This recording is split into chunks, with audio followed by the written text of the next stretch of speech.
Hello, everyone, and welcome to the Financial Dads Podcast. My name is Paul Fagan, and I'm here with Jody Fisher. Hey, Jody. Good morning. Good morning, Paul. How are you? Not too bad, not too bad. Hopefully, this is our first of what we hope will be many future podcasts. In short, this podcast is for all the dads out there who struggle with life's topics as they are related to family and finances. Our hope is that we can provide our thoughts, our successes, and mistakes and share them with all of you. Anything to add, Jody? Mistakes? How much time do you got? I love it. I love it. I love it. So, I guess now that we've gotten the hellos out of the way, we can start talking a little bit about our background. So, my name is Paul. I'm married with two kids. Normal middle class guy. I like to think of myself as a normal middle class guy living in the suburbs of New York. I guess depending on where you sit in the country, some people might consider me beyond middle class, but I could tell you with a surety that I consider myself dead in the middle. So I have my house, I have my beautiful wife, my two children, job in the city, my 9 to 5 or 9 to 7 gig, whatever you want to call it, going back and forth on the train, and just kind of getting through life, right? Everything from braces to mortgages to car payments to owning cars to saving for college, life insurance, all those kind of things. So just trying to work my way through. And how about you, Jody? You want to give a little intro? Yeah, sure. Well, Paul and you and I met, I guess, about 20 years ago. That's right. We met in college, and we're very similar. You know, married, kids, suburbs, the whole deal. Work wise, I've worked for a lot of different employers. I actually now have my own business that I have in partnership with an established business on Long Island. Very exciting. We're going to definitely get that into another podcast. Thank you. So it's a different kind of stress. But it's my own stress now, which is good. It's not somebody else's stress, which is nice. And just doing the same thing that Paul talked about. You know, married, wife, two kids, house, mortgage, thinking about college, thinking about braces, thinking about how you pay for this thing and the other thing, and just working our way through, like Paul said. Yep, absolutely. So the way this all came together, Jody and I found some common ground with personal finance. We both found out, coincidentally, that we listened to Dave Ramsey, a very prominent financial figure in the personal finance world. And we figured out that we have a lot of common goals in terms of family and money, right? And we always say family over money, right? That's the lead. But, of course, we need money to survive, so we kind of push forward with that. So today I thought we would jump into one of the hot topics that's always on everyone's mind, middle-class America, and that's the mortgage payoff, right? The big question, to pay it off or not to pay it off, right? That is the question. So my current situation with my mortgage is my wife and I paid our mortgage off about a year ago. It's an incredibly freeing feeling, almost too freeing in terms of work situation and such. Sometimes I feel I'm a little bit more comfortable than I should be in my job. But overall, I think it's given us a sense of confidence and a sense of peace in terms of not having to worry about the mortgage. And God forbid, if I lose my job or something catastrophic happens, I'll be able to weather the storm with my wife's income and kind of work our way through. So that's my background. So Jody, you want to talk a little bit about your mortgage situation at this point? Yeah, I think we've talked about this, you and I, Paul, at length, and I think we have a different. My family has a different mortgage situation. You know, we are still paying the traditional mortgage, the traditional 30-year mortgage. We've had a little bit of a different approach to paying that down, more of a traditional approach. We got into a situation, I guess it was several years ago, with some unemployment scenarios. Where we actually had to tap into some retirement money. This maybe goes off on a different tangent, but tap into retirement money in order to realize some long-term career dreams. And right now, as I said, I'm running my own business, and my wife is actually a teaching assistant in a school district, and at the same time going back to school at night to get a master's degree to then eventually be a full-time classroom teacher. And that's a huge pivot that started for us about 2.5 years ago. And so we had to use some money that we had saved up in order to make that work and to fund the household budget. So right now we're just paying down the mortgage traditionally, and as we move through the next, we sort of plot out our budget about 5 years at a time over the long term. And the 5 year plan now, we're sort of getting to the end of the next set of the 5 year plan, and we're moving into the next transition period. And so now we're figuring out where we go from there. So for now, it's the traditional mortgage pay down. We're not where you are, Paul, with the mortgage paid off, which we should have some like celebration sound effects or like Yeah, we should, because that's amazing. well, thank you. The mortgage payoff is a huge achievement, and to have done it as early in life that you've done it is really commendable. I appreciate it. It's weird in a way because I look back now and I'm thinking, well, did I make a mistake by not keeping some of that money on the sidelines for more family trips or for different pieces, and sometimes, it's something to kind of think about. But at the end of the day, I am happy that we've been able to knock it out and get through it.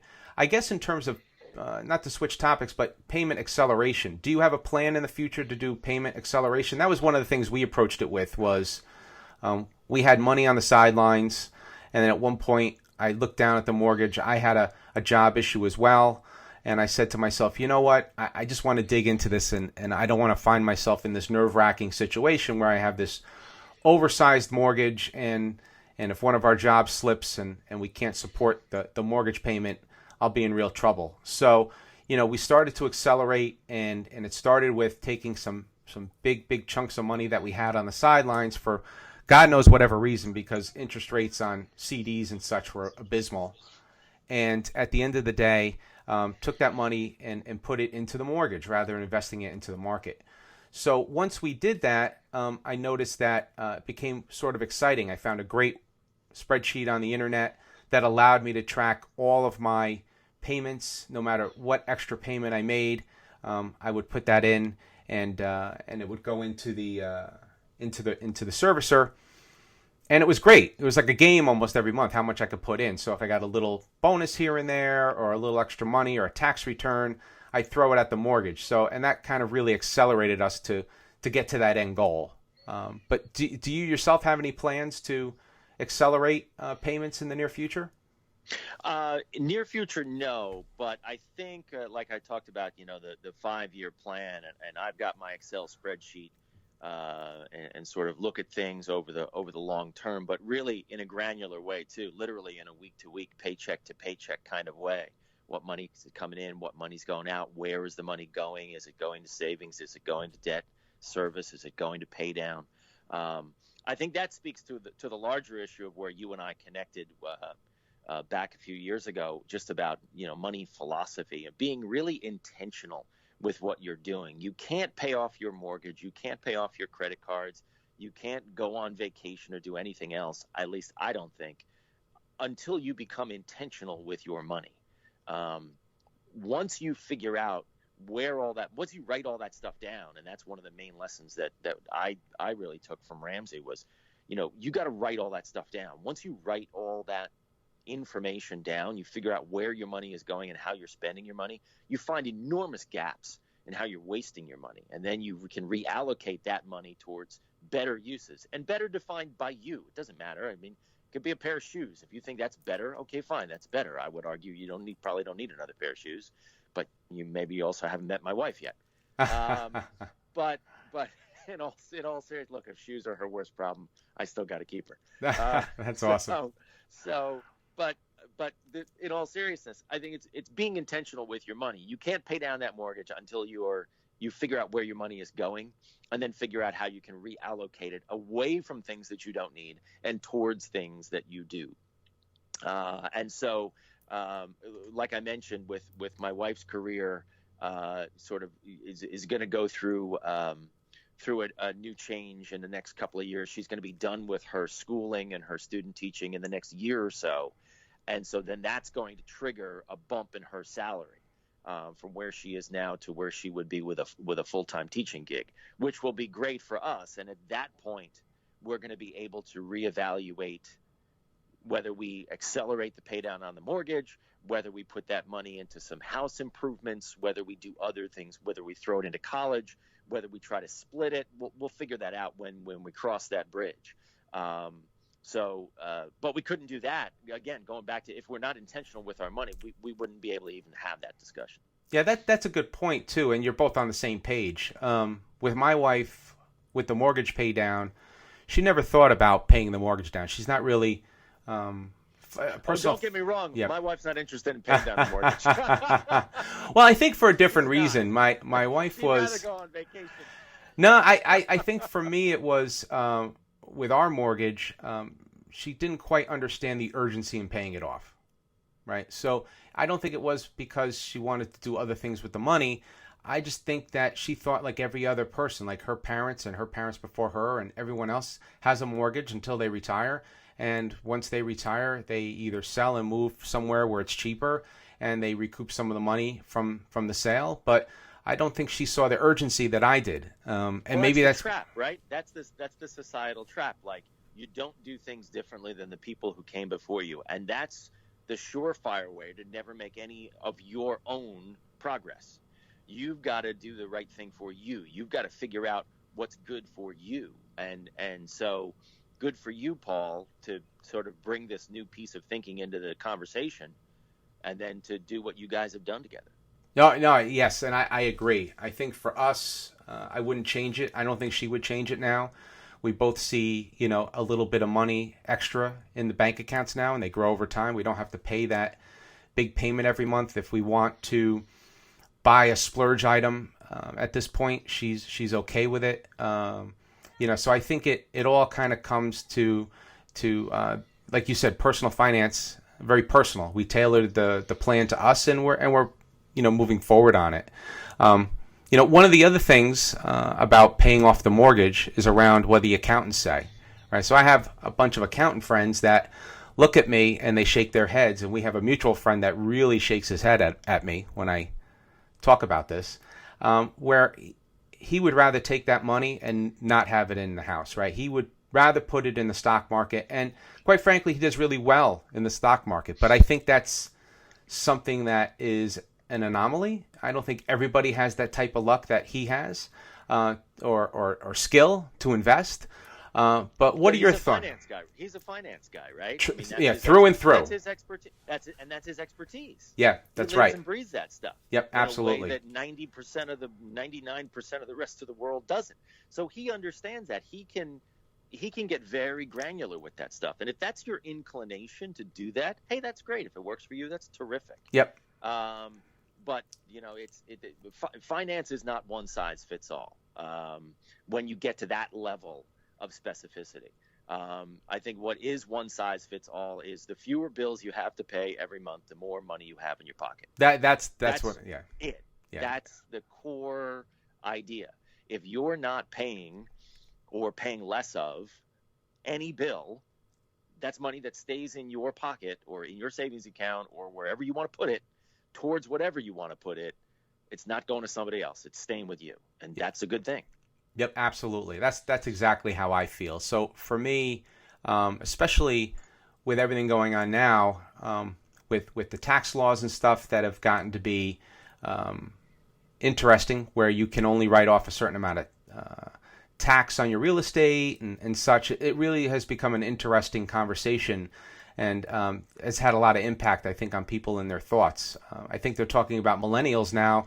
There's almost no interest in buying a home. At least that's from what I've read. They'd rather rent, given the way things are structured and school debts and tax issues and such. But at the end of the day, for us, I'm happy and grateful that I had the opportunity to pay the mortgage off, to be in a position where if something catastrophic happens, I can sort of sit back and think about the situation more rather than having to think about the finances of it, right?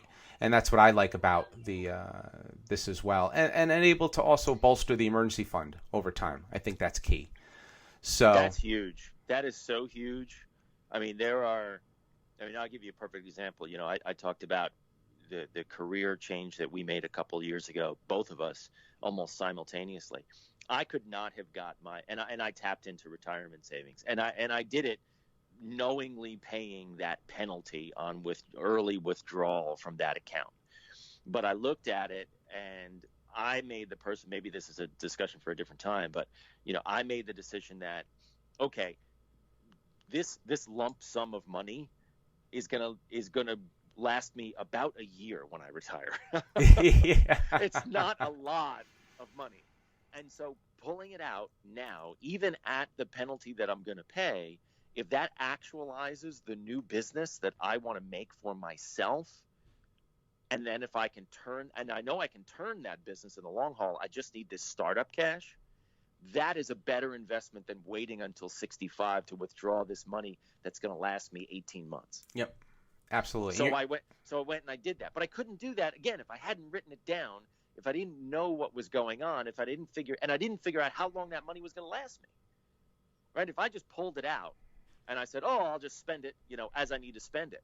I was like, "No, I'm going to spend this much every month, and it's going to last me 12 months, and then that gives me 12 months to get to the point where my business is making this much, and then the business becomes self-sufficient." I couldn't do that if I hadn't written it down. Yeah, I go back to the core idea of being intentional with your money, writing it down, getting a plan, and then executing the plan. Yep. I think we both have the same thought around that. I think the difference that we have is, I think what I love about what you're doing is it's at the micro level. I think my planning has been more at the macro level. And what I mean by that is I have a family finance spreadsheet. I want to call it a dashboard that kind of takes up the entire width of my iMac, right? I want to see this dashboard. Does it have like pictures and stuff? Because no, I'm a sucker for pictures. No pictures. No pictures. I wish it were that fancy. It's all numbers. That's fine. I want to be very Tony Stark about all my stuff. No. It's all very number driven. But the one cool thing about it, there's 14 tabs in the family spreadsheet, and the first tab, what I do is I enter all the current values of either my bank accounts, checking accounts, credit card debt, anything that's outstanding. I plug into that first tab in the spreadsheet, and then it populates or recalcs the rest of the sheets. So at any given point in time, I know what total net worth is, what our total liabilities are, what the total 529 plans are, any piece of information that I could pull up. I also have what if scenarios in there. What if I had to sell my house now and move to Florida for XYZ reason, right? How much would I get out of the house, right? What would be the net proceeds, right, after taxes and fees and such? So I've taken a little bit of a different approach and run it at this sort of dashboard level where at any given point I could say, okay, I have this data, I could see what the projections are. I also keep all my information logins and such, which it's on a secure spreadsheet, but it's something that I keep everything in one spot. So I'm able to, whether it's my wife's accounts or my accounts, I'm able to see everything through one view. So there's never like, okay, what's the kid's social security number, or what's the login to get into our life insurance company portal, right? So I have all those things in one sheet.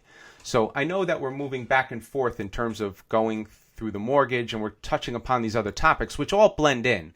And the hope is over time we'll have other topics that we'll talk about: entrepreneurship, life insurance, and there's a ton of topics that we're going to cover over time. But getting back to the mortgage payoff, one of the things I noticed, and this was something that I know we talked about briefly, was in a weird way the shame of a mortgage pay down. I don't know why I say it that way, but it's almost like I don't like to mention it to a lot of people. There were key people that when I paid off the mortgage, I wanted to make sure knew, and people like yourself and others that had that same goal. But I think there's a lot of people out there that have this misconception that if you paid off your mortgage, either you got a big inheritance and you just paid it off, or now that they don't, why aren't they traveling with us now because they don't have a mortgage anymore, so they should be able to do whatever they want, that type of thing, right? So I'm very sort of mindful of where I bring up that topic because I think it's just one of those things that I don't know if shame's the right word, but it's just a stigma maybe. I'm not sure. I don't know. What do you think, Jody? Am I crazy in thinking this way? I don't know. I mean, I think People may just be envious of you not having that mortgage bill anymore.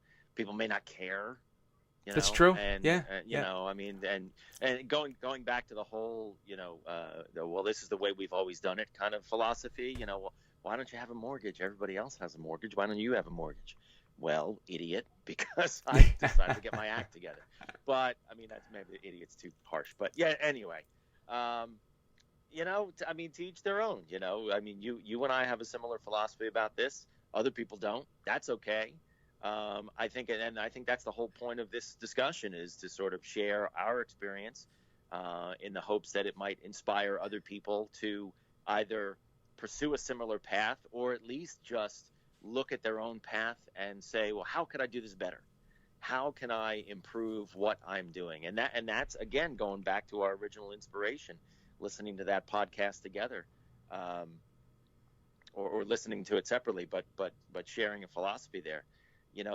That's the whole point, is self-evaluation, looking at your own situation and saying, I got to be able to do this better. Because you wake up every day thinking, well, how can I do this better? How can I improve?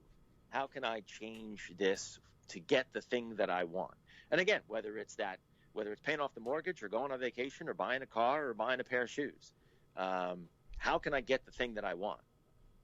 Getting the thing you want is by being intentional with what you're doing, getting a game plan together, and then go and do it, and getting one that works for you. Again, we talked about the one size doesn't necessarily fit all. Figuring out what the best plan is for you, and then going and executing that plan, to me, in my way of thinking, is your pathway to success. Well, that's great. That's great. Well, Jody, I thoroughly enjoyed our discussion today. And I'm personally looking forward to the next one. We'll have to figure out what topic we'll talk about next. I think we hit on about 5 new topics in this one. Yeah, that's the great part, right? There's so many different things to talk about in personal finance. I want to see this spreadsheet. Yes, I will have to share it with you at some point. I will have to share the spreadsheet. You can redact certain numbers. Yeah, I'll have to blur out certain pieces, but I could share it with you. So, well, thanks everyone for those of you that are listening and have downloaded our podcast. If you have any questions or comments, please email us at financialdads@gmail.com. So thanks, Google, for the free email address. And with that, until next time, be well, and thank you very much, and be well.